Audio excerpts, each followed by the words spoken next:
नंदनवन थाना क्षेत्र से इस वक्त की बड़ी खबर। आज सवेरे करीब 3 से 3:30 बजे के बीच नंदनवन कॉलोनी में एक घर के अंदर एक युवक और एक युवती की बेहद गंभीर हालत में मिले। स्थानीय लोगों ने इसकी सूचना पुलिस को दी, जिसके बाद पड़ोसियों ने दोनों को अस्पताल पहुंचाया। युवक को डॉक्टर ने मृत घोषित कर दिया, जबकि युवती की हालत अब भी नाजुक बनी हुई है। नंदनवन पुलिस थाने के अंतर्गत 4 दिसंबर की सुबह एक बड़ा मामला सामने आया है। नंदनवन कॉलोनी के एक घर में 28 वर्षीय बालाजी कल्याणी और उनकी एक रिश्तेदार युवती गंभीर अवस्था में पाए गए।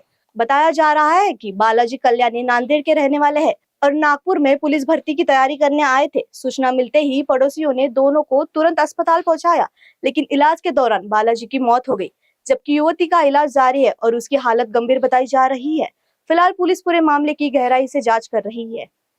नंदनवन पोलीस स्टेशन हद्दीमध्ये आज दिनांक 4 डिसेंबर 2025 रोजी सकाळी 3 ते 3:30च्या दरम्यान नंदनवन कॉलनी या ठिकाणी एका घरामध्ये एक मुलगा आणि एक मुलगी जखमी अवस्थेत असल्याबाबत आम्हाला कॉल प्राप्त झालेला होता।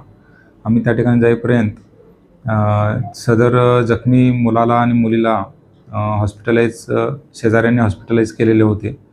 मेडिकलमध्ये जाऊन आम्ही त्यांच्याकडे विचारपूस केली असता मुलगा जो आहे तो हॉस्पिटलच्या डॉक्टरांनी ब्रॉड डेड घोषित केलेला आहे आणि जखमी मुलगी आहे तिच्यावर मेडिकल येथे उपचार सुरू आहेत। यातील मयत आहे त्याचं नाव आहे बालाजी कल्याणी, वय 28 वर्षे।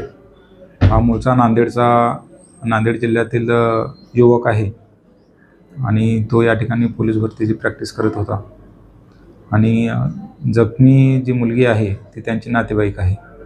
काय यामध्ये थोडे तपास करून आपल्याला निर्णय घ्यावा लागणार आहे। त्यात तपास सुरू आहे।